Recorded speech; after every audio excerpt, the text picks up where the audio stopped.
Bismillah ve salatu ve selamu ala Resulillah. Hinek gotinin Peygamber aleyhissalatu vesselam. Ye rahmayetine be Xwedê rahm lênake.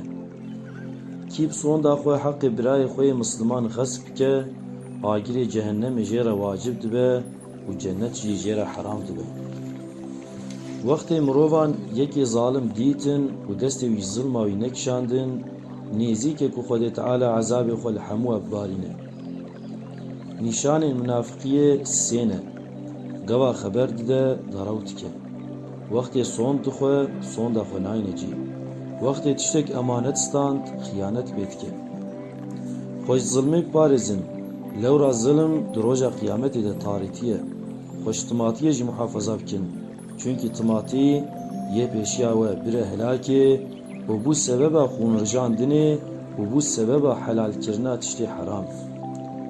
Roja qiyametê heqê ku tustuye we de hûn ê bidine xwediyê heq.